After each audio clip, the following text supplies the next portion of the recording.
Social work और political work दोनों एक दूसरे से जुड़े हैं। 96 के बाद एक खालीपन था, सोच रही थी क्या करना क्या करना क्या करना। तो 98 में नेचुरोपैथी किया, 2002 में पॉलिटिक्स में आई। नेचुरोपैथी पॉलिटिक्स दोनों को कंबाइन किया as a professional way. Naturopathy को लिया और पॉलिटिक्स को मैंने एज अ सामाजिक क्षेत्र वैसे लिया। तो ऐसे देखा जाए तो 2000 से मेरी शुरुआत हो गई। क्या आपको घर से सपोर्ट मिला इस काम के लिए?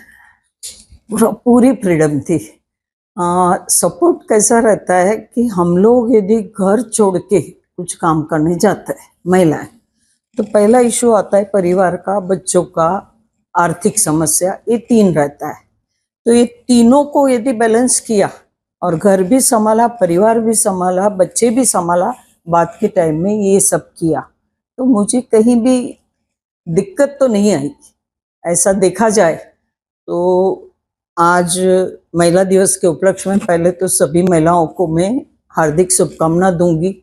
और महिलाओं को आगे बढ़ाने की शुरुआत मैंने अपने घर से करी। अब आपको लगेगा कि आपको सपोर्ट मिला और मुझे लगेगा कि मुझे किसका यानी सपोर्ट। तो मैंने अपनी बहुओं को सपोर्ट दिया। जैसे मेरी बड़ी बहू श्रीमद राजचंद्र में सेवा देती है, छोटी बहू सिम्बोसिस में फ्रेंच में लेक्चर देती है। तो मैंने उनसे एक ही बात कही, बच्चे संभालो, परिवार संभालो, एक्स्ट्रा टाइम में आप अपनी एक्टिविटी करो। अब उन्होंने भी मुझे सपोर्ट दिया।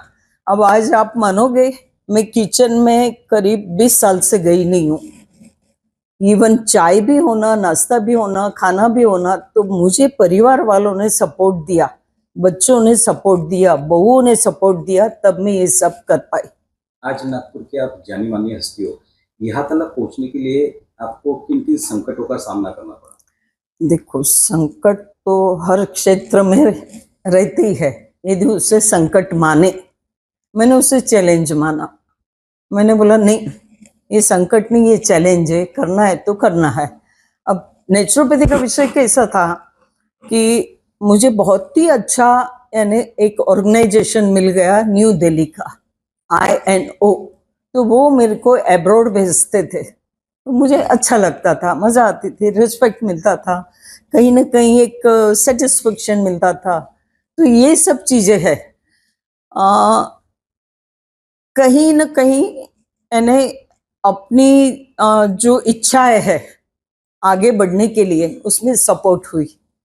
आज आपने रोजगार क्षेत्र में काम करते हुए 50 के ऊपर जो महिलाएं हैं, लोग हैं, उनको आपने पैरों पर खड़ा किया है, क्या बताओगे? रोजगार क्षेत्र का विषय में मुझे गडकरी जी ने MSME का कोऑर्डिनेटर बनाया था। तो उन्होंने एक ही बात कही थी कि छोटी छोटी महिलाओं पर ध्यान दो। तो वो मैंने मुद्दा पकड़ लिया। उसके बाद देवेंद्र फडणवीस जी ने वोकल फॉर लोकल के लिए मेरे को सह संयोजिका बनाया। तो ये दो मुद्दे को जोड़ के मैंने पूरा टारगेट अपना कुटीर गृह उद्योग, महिलाएं घर से कैसे गृह उद्योग चलाती, उस पर किया। और साथ में 12 साल मैंने एज ए महिला अध्यक्ष काम किया। तो उसमें नेचुरोपैथी बहुत काम में आया।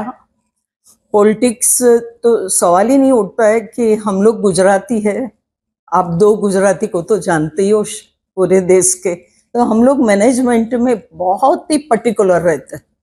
कहीं भी कोई भी और कोई चीज आती है, अड़चन आती है, तो एज ए चैलेंज हम लेते हैं कि नहीं।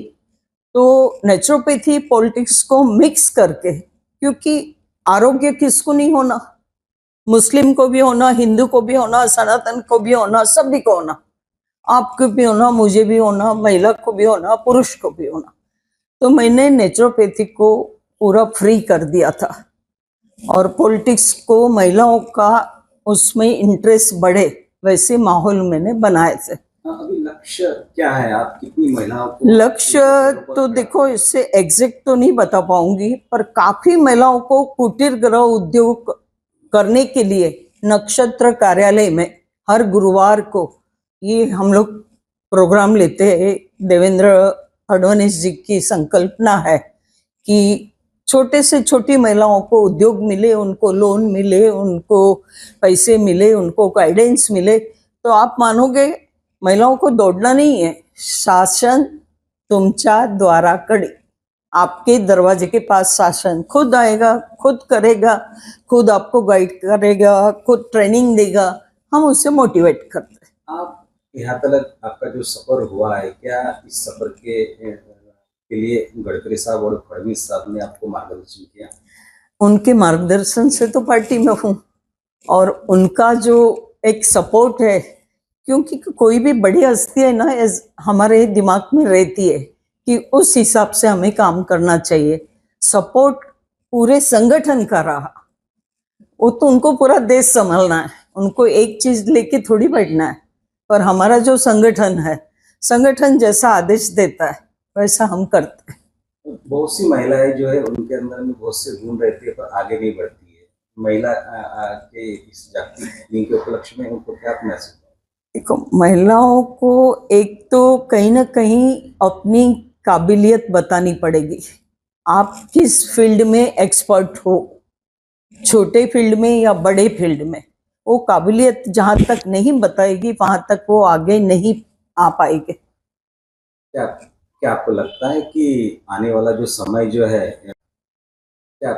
क्या आपको लगता है कि आने वाला जो समय जो है उद्योग क्षेत्र के अंदर में महिलाएं भी आगे रहेंगी? महिलाएं आगे रहेगी, पहला उदाहरण तो घर से ही चालू कर रही हूँ। और महिलाएं क्यों नहीं आगे रहेगी? दिल्ली की सीएम कौन है आज? अपन यहाँ देखते हैं हमारे चित्रा वाघ जी, कितनी बढ़िया स्पीकर है। तो महिलाएं यदि अपनी क्षमता दिखाएगी तो आगे क्यों नहीं आएगी? मोदी जी का तो यह थीम है कि महिलाओं को आगे आना चाहिए, पर काबिलियत है तो प्रूव करो। क्या हो जाता है कि कभी कभी महिलाएं जो है वो पीछे रह और छूट जाती है, बिकॉज ऑफ 100 यदि काम आपको दिए जाते हैं तो उसमें से 50 होते हैं और 50 नहीं होते, तो ऐसे वो निराशा हाथ लगती है, तो वो काम करने में योगदान नहीं कर पाती है। नहीं, ये बात से मैं सहमत नहीं हूँ।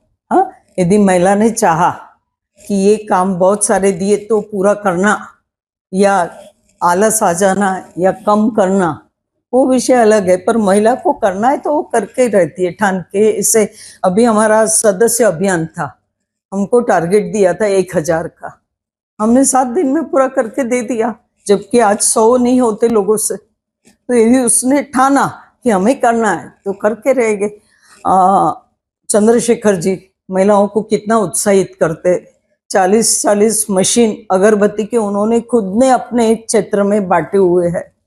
तो कई जगह ऐसा नहीं है। देवेंद्र जी सिलाई मशीन, अभी कुछ महीने पहले गई थी मैं, तो कम से कम 200 सिलाई मशीन पड़े हुए थे, सबको बांट रहे थे। तो उसको बांटना और उसे सुशिक्षित करना, ये भी हमारा एम है। क्या आपको लगता है केंद्र और राज्य सरकार, मोदी जी और फडणवीस जी महिलाओं के साथ में है?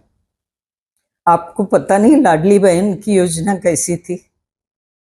ये तो आपका प्रूफ है कि लाडली बहन योजना, देवेंद्र भाऊ आज भी हमें बोलते हैं आप हमारी बहनें हैं। तो ये सब बहनों के लिए, मोदी जी का तो पक्का पता है कि ये महिलाओं के लिए करते हैं, पक्का। और कुछ क्षेत्र में महिलाओं को आगे लेने के लिए कितने कौशल्य विभाग खोले गए हैं। और उसका मतलब ये थोड़ी है कि हमारे भाई लोग साइड में, सभी के लिए काम किया है, पर महिलाओं के लिए ज्यादा किया है। जिस महिलाओं में कला गुण है उनको आप क्या मैसेज दोगे? कला गुण है तो किसी से डरना नहीं, किसी के बारे में सोचना नहीं, अपना पक्ष मजबूती से रखिए। अपनी जो कला है उसे आगे आने के, जैसे आज रेशमबाग में इतना बचत गट का फ्री ऑफ चार्ज पूरा 300 स्टॉल है, तो वो महिलाओं को आगे आने के लिए तो हमने किए। एनएमसी ने क्यों इतना बड़ा प्रोग्राम लिया? तो ये महिलाओं का है कि अपना हुनर बताओ, आगे बढ़ो।